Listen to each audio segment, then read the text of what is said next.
Hello and welcome to our podcast. If you are watching us for the first time on YouTube, hit the subscribe button and the notification bell. And if you're on the podcast, if you're listening to us on podcast, visit us on our YouTube channel, the Sawalha-Adderleys, because a lot more stuff goes on there. And if you can't see us, you'll wish you can now. He's just putting a silly face. So this week's podcast is off the back of a conversation I had with some friends. Oh, right. A while back, some female friends. Yeah. And it was hilarious in bouts, but also very interesting, poignant, moving, and and I thought it'd be a perfect topic. Wow. Okay. For how to stay married. Or in fact, even men are from Mars, women are from Venus. Because I actually quite like that men and women are so different. I don't want to be like a man. I don't want men to be like women. I do think the differences. I do feel we live in an age where it's kind of odd to champion your masculinity, if you know what I mean. I mean, obviously there are negative. I think why not we'll look at it like this? There are negative and positive qualities to masculinity, femininity, and everything that it sort of sits in between and outside of those two. Genders. And I just absolutely relish in the way that men can be just as daft as a brush when it comes to emotions and what's going on. So, the topic of the question that will lead us into this topic very nicely is: does sex equal love to a man? Yes. Because actually, I'm not going to say who, but we sometimes on Loose Women. If you're listening from in another country, Loose Women is the panel show that I'm on and have been on for many years, and we very occasionally hand it over to the men and do Loose Men.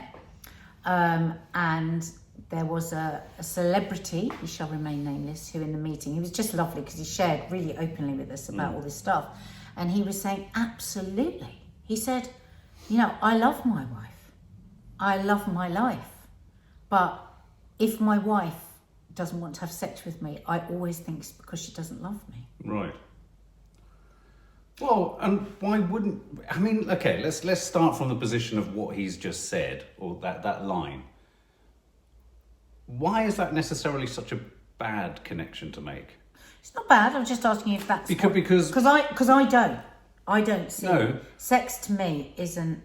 Like, I'm even unhappy with the line making love. Right.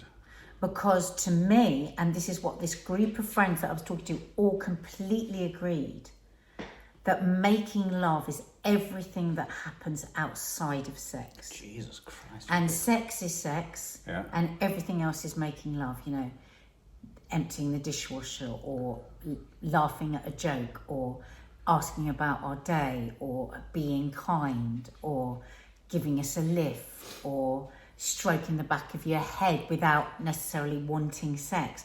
All of that is the making love. And we came to the conclusion that if only men knew these things, even though they're often told, they would actually get more sex. But we've hit a road bump right at the beginning here. I mean, and it's a massive... He's already looking so confused. It's a massive road bump because by you and your female friend's own admission, you've now siphoned off the act of sex into something that's almost sort of just physically, medically separate to everything else that goes into a relationship. Let me finish this thought. I wouldn't agree with that. Well, no. But you've just said medically. You've sectioned it. You've hived it off as something very separate to a subtle expression of intimacy, care, a sort of, in inverted commas, holding of each other. You've diminished the actual act of anything subtle by saying this. Well, then you've misunderstood me. No. What I think when you're in a relationship, when you're in a marriage for a long time, there is so much more. Was that nod to remind me that we have been in a marriage for a long? You've been in a marriage for a long time. But when you've been in things change. Of course they do. Things change, and if anybody wants to think that it is just you know, the pure joy of intimacy and nothing more, and all these other things of what happens in your day aren't connected, then that's where the willful, I think, almost mismanagement of the whole relationship thing happens. Because I think what can often happen, and with all of this, I'm not necessarily talking about us, I'd like to say as well. I have many conversations with many women. You know, it's a mismanagement. And this is, and I'm not talking about you when I say this, but some men think of it the other way round. Like, unless we're having sex, I can't do these other things for you. Right. Do you know what I mean? Yeah. I don't feel compelled to do these other things for you. No, I don't feel like that. Because I don't feel that I am loved or valued. I think sometimes it comes from a real insecurity with men. Right. And I think that sometimes sex can also be almost used as a get out of jail card when the communication is breaking down.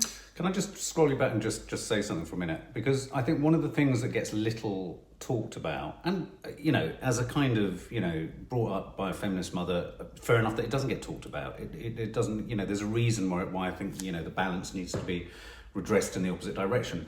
But if we're talking about sort of male sort of confidence and you know, identity or pride or whatever it is that goes on for a man, and it's a lot of complicated things in the bedroom. It's a very complicated, it's not just a case of have sex, and yet at the same time, one of the most complicated parts of sex, I'd say, for a lot of, you know, straight men in a relationship like I'm in, is this idea that even if you're with someone who is in no way gameplay or is very understanding about all that side of things and isn't, on a level you still feel you're being compared and contrasted somehow, if not with previous partners or other partners that your partner's been with, the husbands and partners of people they know, because women talk to each other all about this sort of stuff. You know, it's a social sort of currency of, you know, we talk to our friends. I mean, men talk in a very different way about it. I mean, I've never had the kind of male friend. Well, you could kind of characterise it like that. No, I've been around that. Yeah, I've been around that. Well, I mean, you know, the thing is, everything we're saying here about men, there are plenty of women also that could be like this in a relationship. We shouldn't really say this is just men. No, of course. But I'm just talking from my experience, all I know. And all I would say is that then when you get into the bedroom, you know, it's a weird one, isn't it? Because it's not contractually, but you're at a point when oh look, there's a mouse. You're at a point when you're outside of not in the house. You know, in the garden. You're at a point in your relationship when you're in an intimate situation where you've both agreed to kind of partake in this thing that's happening, that develops, lovemaking, whatever you want to call it. And I think sometimes out of sex, love can come. You can, you know, so where you have perhaps in a relationship, and we've had them, you know, many, like you say, all relationships go through sort of different patches of more sex, less sex, whatever you want to call it. I've always hated it being just summed up as sex. I'm not the kind of guy who likes it. I like it to be something more than that. I like it to be something that, I hear what you're saying is lovemaking stretches beyond just the bedroom. But I also like to see that what happens in the bedroom is more than just an act. And what surprised me by your initial assessment, and I'm thinking of you with your other sort of friends sort of sitting around talking about it, I thought, what a curious way for women to be talking about it as if it's this disembodied sort of action. Because I think often that's the way it feels, that there is a currency, an underlying currency that goes on within a relationship, where a lot of it, and I must be careful to just keep saying men, because there could be women that are like this in their relationship. But I'm talking about my experiences talking to a lot of women, and that there will be this moodiness. Right. This atmosphere will come into play, and we've both just read a book called Acts of Desperation, where the author describes so brilliantly this wheedling that the nicest of men can do. And this conversation I was having the other day, we were all talking about how there is this silent language that goes on in a relationship down the line, where it becomes, say, for instance, this the woman, for want of a different argument, isn't in that place where she's feeling, actually, because she's bringing up the kid, she's doing the job, she's washing the socks, she's cooking the dinner, she's been to the shop on the way home, and actually probably isn't feeling very sexy. And could have made that in the nicest way as clear as possible to their very loving partner. I'm not talking about brutish, horrible, controlling men here. And a greyness, an atmosphere comes into the relationship.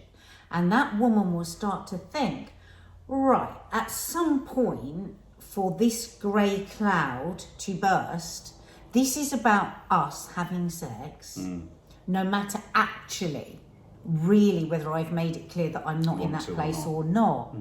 And it was just really interesting, this group of women all totally recognising that. Because it was interesting, because when we read Acts of Desperation, I was really moved by the fact, and you should watch my review about what I say about you after you reviewed the book, and you came down and you were quite sort of shaken. You said, oh my God, it's made me think so much about myself as a man, you know, this. And also as a father to daughters and what they're going to encounter, and you said about this wheedling, and like nothing in the book surprised me or shocked me. It's brilliantly written, but this is what it can fit. This is what it is like to be a woman. There is a certain expectation that within a relationship, you keep a certain amount of vavavoom going, no matter where you are emotionally, no matter whether you're pregnant, no matter whether you've had a baby, no matter whether you're having a period, no matter whether you're going through you've had a baby, or when you're ready to not, after you've had a baby, there is a currency going on outside of the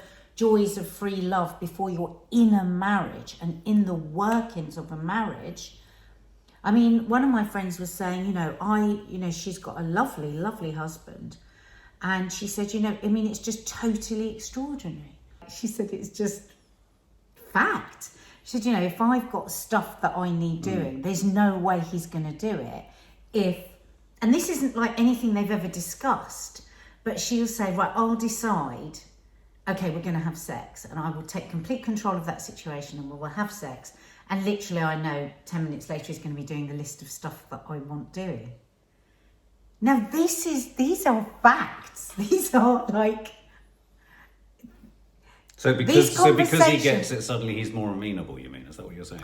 Yeah, she said he's happier, he feels empowered, he feels loved, he feels meaningful, it all feels... I do think... there's like, it's like, bam, there you go. Now, he's not controlling, he's not in a nasty place when he does it, but he's also completely oblivious.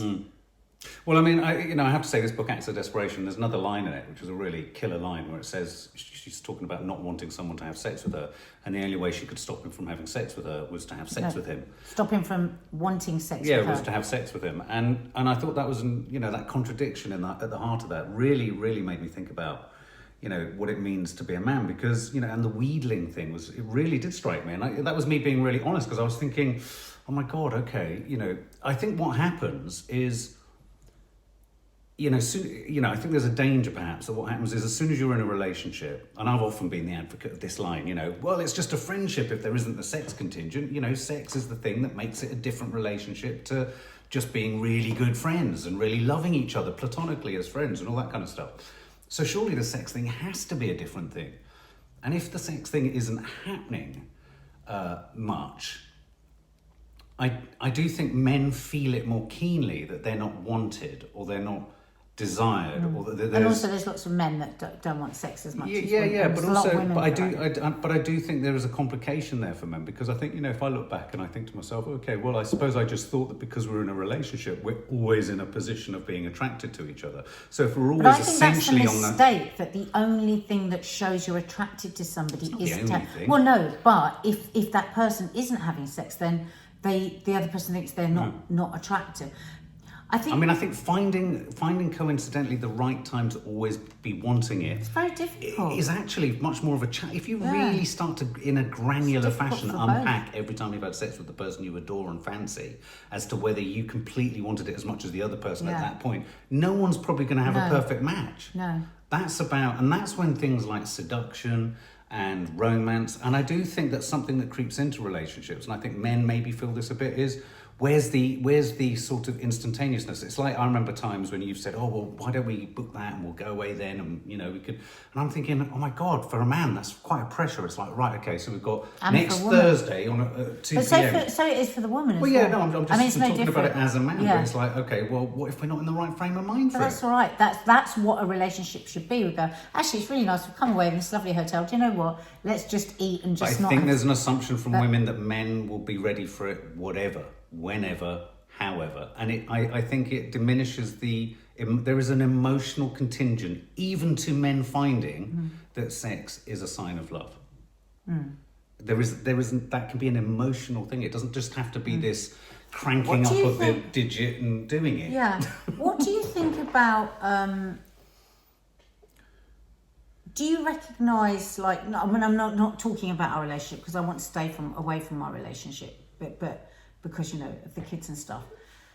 But do you think when you look back into other relationships, can you understand the wheedling, the thing that got you in Totally. the book? Do you recognise that? The sulking, because I mean, so Totally, many yeah. women I speak to say one of the most difficult things, Yeah. and what causes much more of a chasm when things aren't feeling sexually great, is when the other person starts to sulk. And then and if you are a person listening to this and you know you do this, then you really should listen to this, because all that will happen is that your sex life will suffer more, because no two people have been brought closer together physically or emotionally by anybody sulking. And these women I was talking to the other day, they were it was funny because everyone was like talking about the sulking thing. The sulking thing was just so difficult, because then the currency comes in, and then it's like, rather like, well, the only thing I could do to stop him wanting sex with me was to have sex with me. Can I just say on that is point? that they come to a point where they go, right, okay, this is the only thing that's going to cause peace in the house. No, and I think when it gets to that point, and yeah, I'll own it. I mean, I've been in those. When I look back, I've thrown a mood. I've been a bit moody, or I've been a bit. But what I would say is that not on every occasion is that what's called a sulk born of just a sort of stroppy, childish, selfish desire to get what you want. It can also be born of a sadness that something's shifted in the relationship, and I can really feel that. I felt that keenly at times when we were going through particularly difficult patches, and in other relationships where it was like sad. I felt sadder that we just couldn't seem to find that cohesion or that moment. And so what would have then be read as a sulk would have been actually, oh God, we can't do, or it feels like at the moment we can't do or re-access what it was we used to have. And I think because, relationships start with such a sort of whirlwind of sexual activity, don't they? And sort of all that kind of stuff. I think there's a huge pressure on all relationships that unless you're at that sort of breakneck, level of arousal and excitement. And shopping to get and all that stuff that comes into a relationship. Yeah. But I mean, what I would say is it never works. Like being sad or being sulky, because I know a lot of people listen to this podcast who are quite new into a relationship. Yeah. And I would just really, really stress on that yes, if that is like a sadness that one's trying to communicate, because of everything that goes wrong or warped in a relationship is all about breakdown of communication, but that will not be communicated. What you're wanting to say will not come across. It just won't work. It just won't fix anything. It won't get you what you want. It won't bring you closer together. And it's incredibly difficult because, like, say you take a woman who is just worn out, okay? Couple of under fives, couple of under sixes, whatever, and he's worn out, and he's got always a child hanging on one arm, maybe another one hanging on the boob, maybe another one taking their food off their plate. It's exhausting, it's draining, it's also physically, in a weird way, almost satisfying, because you've got so much closeness, there's such an intimacy when you have a child, when you're holding a child. And so I fully understand why that becomes so difficult, because your husband or your partner may often feel completely blocked out of that, and and is then in the conflict of knowing that that's ridiculous because this other person has got this baby and has got Yeah, no, I think that's a different conversation. But it doesn't mean that they're not still hurt. And I think that's often where the breakdown in communication starts and can still be there hanging around in the 50s and 60s because nobody is saying how they feel. Yeah. Because after you've had a baby and you're just like, you're desperate thinking, oh my God, how am I going to be this sexy being? Get my tits hurt, my thing hurt, everything hurts. And then so it's kind of like this pretense, there's like this wall comes up between I think that's an interesting other conversation. I just think it's the beginning of it's a springboard, isn't it? Yeah. Yeah, no, I agree. But going back to your sort of thing about, is sex love? I am still surprised that a group of women sat down and totally hived off sex as an entirely almost maybe I pitched it wrongly then. I think you've taken that too extreme, and if I know you, it's because this is the sort of thing now you obsess. No. So you're obsessing. No, that's really unfair. You've said it like 4 times now. No, because maybe you haven't said it. No, but the way you said it was very specific, and so I'm just curious. So I'm not worried about it. Just accept that maybe I said it too strongly then. Maybe I was setting up a discussion. Maybe I was playing devil's advocate too much to set up a conversation. But not as obviously I do think that there is an emotion. I do think that a lot of men are unfairly characterized as only being driven by somehow a base, lusty. They just think with their penis. Now this isn't. Don't get me wrong. I don't think that's what we're saying at all. I'm not saying that. No, I'm not saying that is what you're saying. I'm not saying that is what you're saying. But what I'm talking about is that by and large, there's an assumption, a cultural assumption, amongst men, that most men and many men, and I think for very good reason. There are stereotypes often for very good reason, and I think that stereotype can be very true of a lot of men I know, and of myself at certain points. When I was unpolished and and when I wasn't Renaissance man or whatever they call us now. I mean, I had periods where I really struggled with. Especially being brought up in a feminist household, I really struggled with what it meant to be a man in a sexual situation. I mean, I really did. I was presented with a sort of issues around control and issues around, how should one be and how is it respectful and when is it not respectful and when things are a bit more adventurous, how is that still? It's very complicated. It's so complicated. It's very complicated, and I think it's a viper's nest. And I think sometimes again there's this assumption that men are just think with their dicks, and that's not to say that we don't. Not from me. That's not what I'm saying. I'm saying the complete opposite. No. I was questioning whether sometimes, because you really haven't understood me if that's what you're saying. What I was saying is the opposite, that I think men often, because they struggle with the communication, they struggle with asking for their emotional needs, they struggle with saying that I feel left out, they struggle with being able to bridge the gap. And so sometimes sex is the way that they can bridge all those breakdowns of communication. The complete opposite. Well, I think it can be, and I think it is those things, and I think you're forever ever going to hit these bumps between two genders that have most of the time entirely different attitudes to sex. I mean, and sometimes it astonishes me that all things are ever right enough for it to happen. Yeah. I mean, because actually it requires so much to be right for it to happen. And I do think, things like alcohol and all that sort of helps. And I think that's part of the reason a lot of us drink, is to kind of take the edge off the awkwardness of it and all that kind of stuff. And make us feel a little bit fortified, a little bit more sort of able to do whatever it is we need to do, because it's an incredibly personal and intimate thing.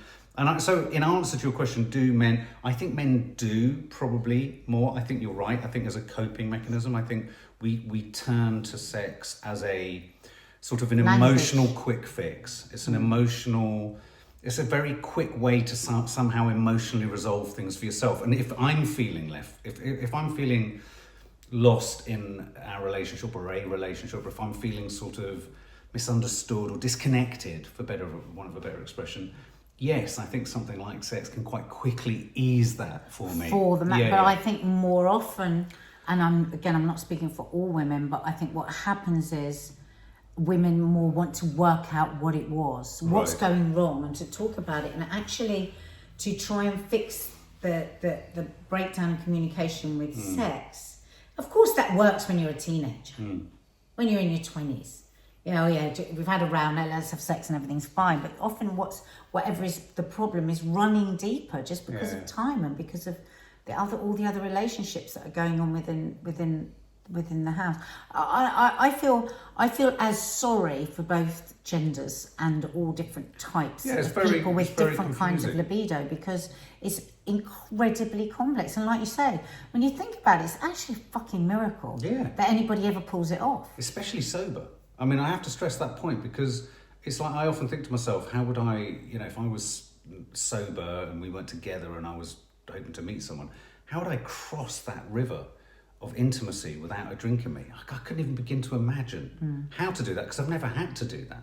I've never done it yet. And so you sort of think, and I do, I am drawn back to the way in which we use things to try and make this very complicated thing easier for ourselves.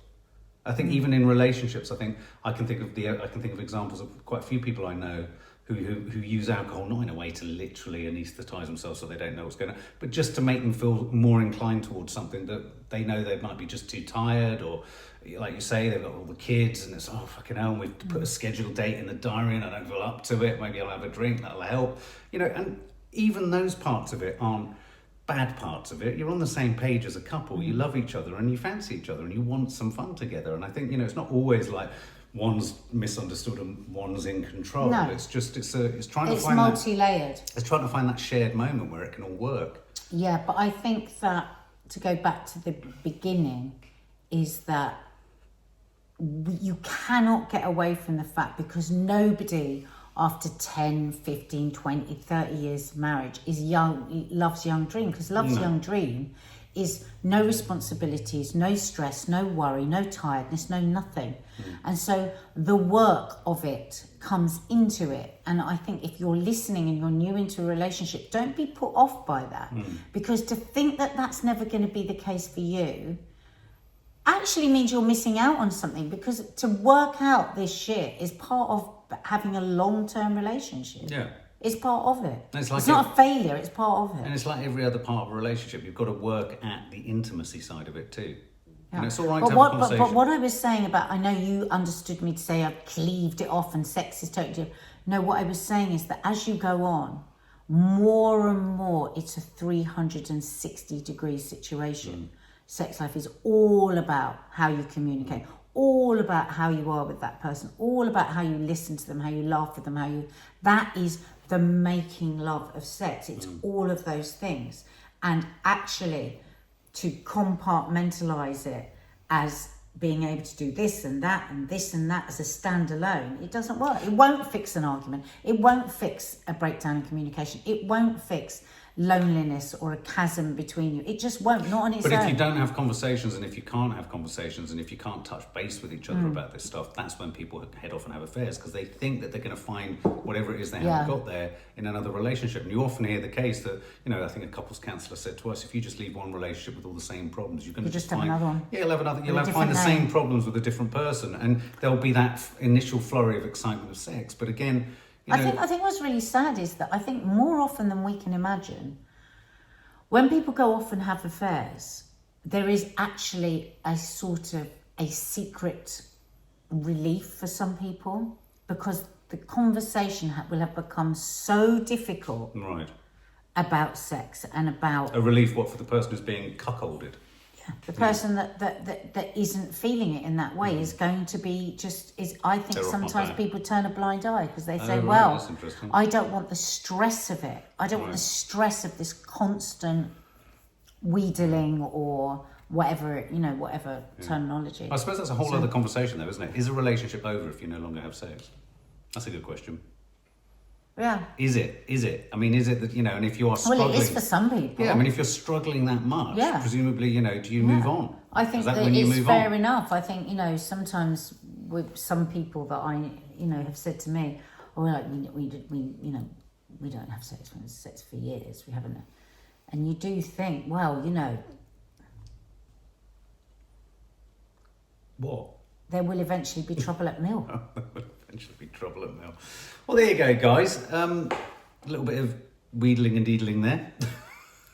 chat. No, but that was good. That was Mark was interesting. looking for the mice nearly all the way through. No, I that. wasn't. I saw one because look, a squirrel attacked our seed silo, and a mouse has just opportunistically run across. And the dogs normally deal with this shit. And I was a bit distracted. And That's so funny. That's what happens after 20 years of marriage. I'm What? talking directly to him about sex. He goes, well, the seed silo and the squirrels. Yeah, look.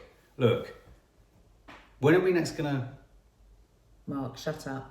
And if you dare ask me one question about what friend said what, Oh, I'm not. I really don't want to know that. you will be finished I don't because wanna I know. would never I divulge. don't want to know which friend said what. I'm just so amazing that I've obviously misunderstood what you were saying at the beginning.